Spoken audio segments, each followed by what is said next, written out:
Hello YouTube. Today I'm going to have a look at this foaming liquid hand soap dispenser. This was one I bought not that long ago, probably about 6 months ago, and about 5 months ago it stopped working. And we're going to have a look and see why it stopped working. I've already had a look inside, I know what's wrong, but I'm going to have a look and show you and then see if we can work out exactly what's wrong. What has happened here is the unit has leaked inside and the water or the soap has gone into the motor, and it's rusted and corroded the motor and it doesn't turn anymore. So the unit still powers up, it tries to switch on, you pass your hand under the sensor and the light comes on as if it's trying to make foam for you, but nothing actually happens because the motor can't turn. So this was it was a purchase from eBay in the UK. It wasn't that expensive, it was about £11 including delivery. But when I raised a claim with the seller, they accepted the claim and I sent them photographs and they said that's fine, they'll arrange to send me a new unit. But the new unit's never arrived, and I've had to go and purchase one elsewhere. So unfortunately, as a lesson learned for me, if you try to return something within eBay, make sure you use the eBay the buyer portal. Make sure you raise a dispute and make sure you keep that dispute open until the seller actually sends you the new item. Foolishly, I trusted the seller to send me a new item. I knew they were coming from China. This one I bought was dispatched from the UK. The replacement was coming from China. I wasn't that fussed about that, but it didn't ever arrive and I missed the complaints window. So if you're buying from eBay, make sure you do everything through the resolution centre, otherwise you don't have any comeback. But anyway, that's not why we're here today. So let's have a look at this unit. So it's got 3 sections. You've got the bottom section with the soap, you've got the top section with the electronics, and at the back here you've got a battery compartment. The battery compartment is really tight on this. They actually send it with a little tool to open it up. It's because the clip at the bottom is not a fantastic design. So inside here, it's pretty standard 4AA batteries. The batteries lasted long enough. I had a set of rechargeable batteries in it and they lasted a month. So that's actually not too bad for rechargeable batteries, driving a little pump motor in here. So let's separate these sections. And I'll get a piece of tissue here, because this soap, I don't want the soap to go everywhere.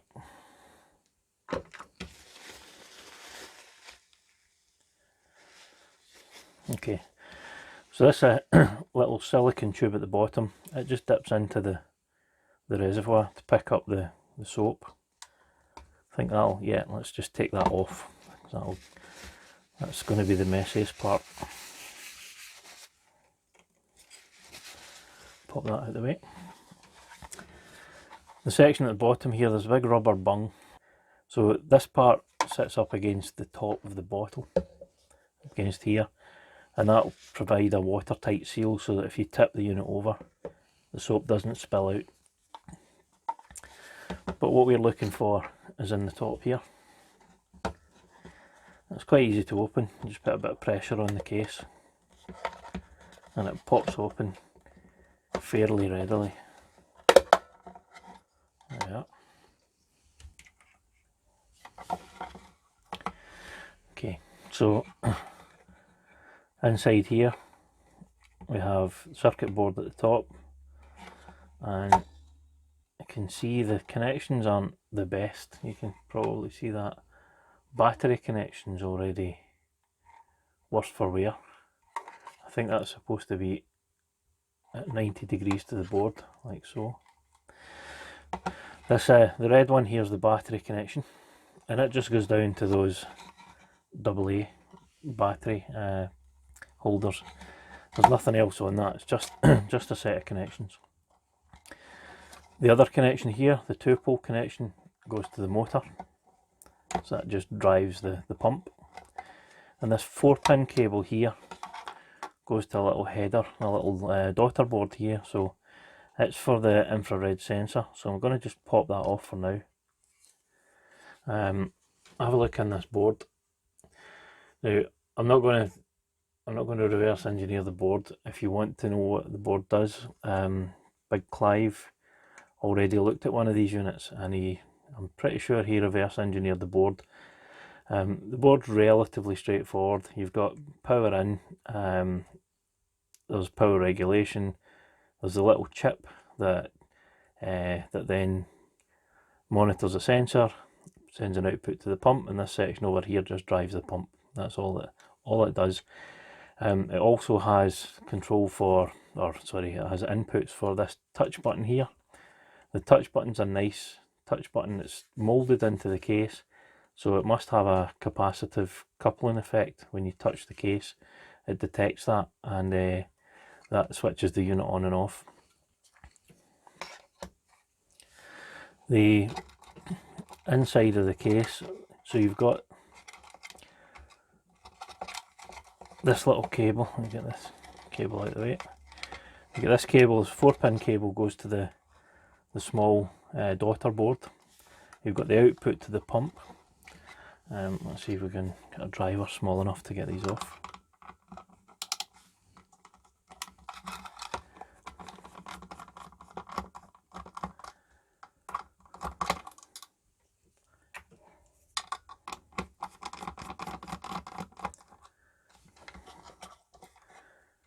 So this is the nozzle. As you can see, there's some soap scum built up around that. So the nozzle, it's just a passive nozzle because the foam is actually produced right down here in the motor. The motor mixes the foam, the liquid with air, pumps it up here, and you see there's a spring all the way up inside this silicon tube. That's just to make sure the tube doesn't collapse and make sure that the foam doesn't get compressed back into a liquid. There's also a little filter here. So it's this device here. And on each end, it's got a very, very fine mesh. It feels like maybe nylon.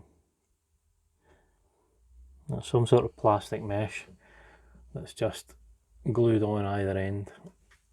Get that to focus. It's glued on either end, and the foam passes through that before coming up to the nozzle.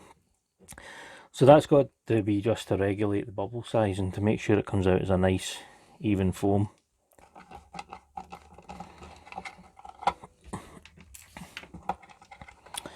Okay, here's the sensor. Yeah, you've got an IR LED and an IR receiver, and that'll just look for fluctuating IR levels, and that sends a... This one actually is, when it was working, it was pretty clever. It was nice. It's actually nicer than the replacement I've got, because this looks for your hand. It looks for the presence of your hand, and if you take your hand away, it stops pumping foam. Whereas the one I've got now, as soon as you put your hand, it pumps, and it pumps for a fixed time. This one, actually, you know, it stopped when you took your hand away, which was good, because it meant if you moved your hand, the foam didn't hit the counter. So that's a pretty nice little feature. So what this leaves is, there's the tube that comes from the reservoir down below, and then the pump itself.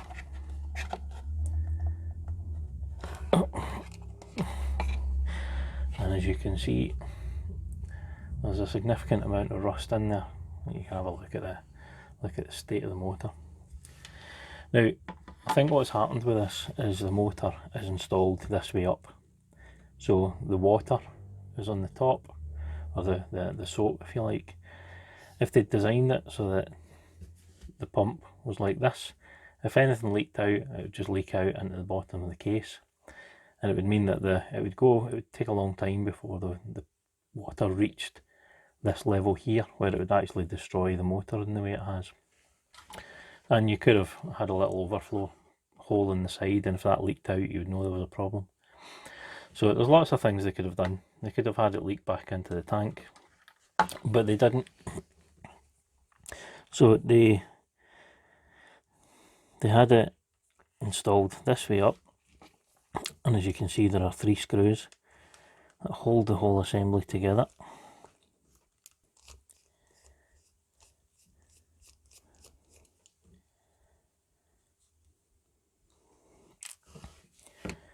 Okay. Now those screws hold the whole pump and seal assembly together. So once you take those off, and these 2 screws are fairly well corroded. I don't see much rust in here though. Well, I guess once the water gets past that point.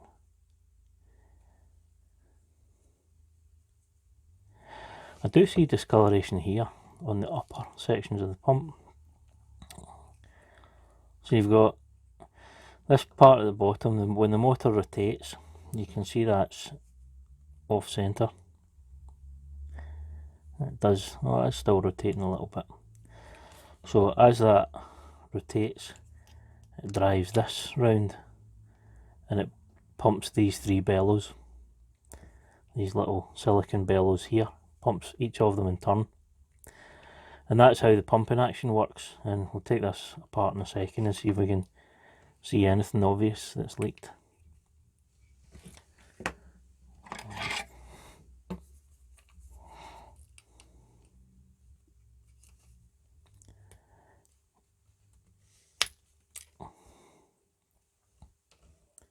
So you can see in the state of that motor, it had no chance.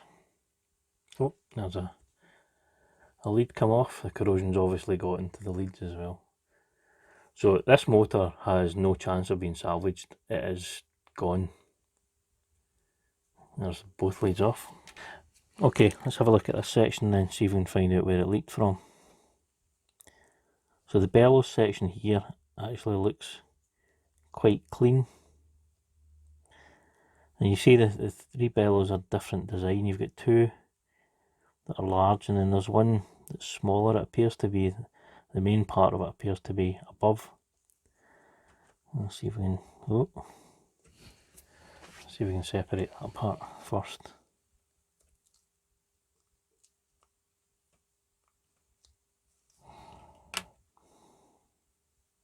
I can actually see here, like, there's discoloration all around here, and I can see it also on the silicon seal here. So this is the point where this has failed. The liquid's actually leaked out here. So for that to happen, either this has to be a bad mould, which is possible. The plastic part here could be a bad mould and it could be too high. That's also possible, but less likely. But what is most likely is that it was just badly assembled, and that when these retaining screws were put through, whoever tightened them didn't torque them up enough. Now, I'm under no illusion that there's very little quality control involved here. It's going to be mass produced in some factory in China. So, you know, didn't expect, you know, onerous quality control measures, but you would expect them to do a little bit of testing. I suppose though, this took me a while to realise that it was leaking. It was only when it stopped working that I actually realised there was something wrong, and that took about a month. So I suppose if they put liquid through it in the factory, it wouldn't have shown up, because it, like I say, it took a long time sitting beside my kitchen sink before I noticed there was an issue. But hopefully you found that interesting. Like I say, it was just a look inside something that had stopped working. It would have been nicer if I had the parts to put it back together and to get it working again, but like I say, it's a cheap Chinese unit. It's not that you can buy spares for it, and at £11 it's not something that you would normally go looking for spares for anyway. So, but it was interesting to have a look inside and see what had gone wrong.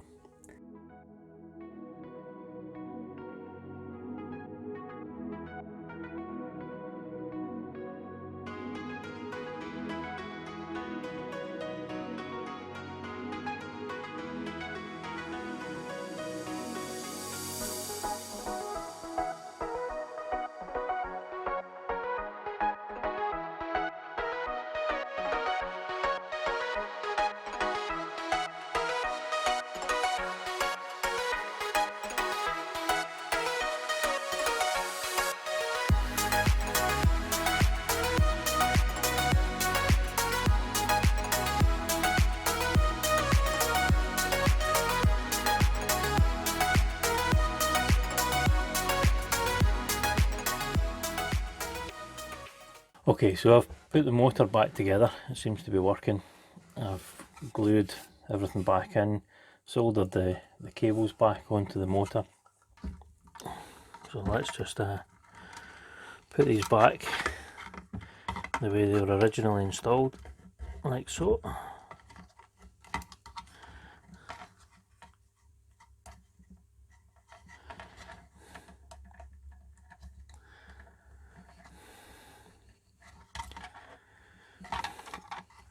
Okay,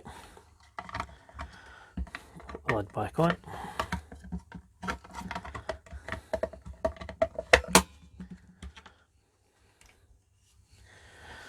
And let's put the power supply back on.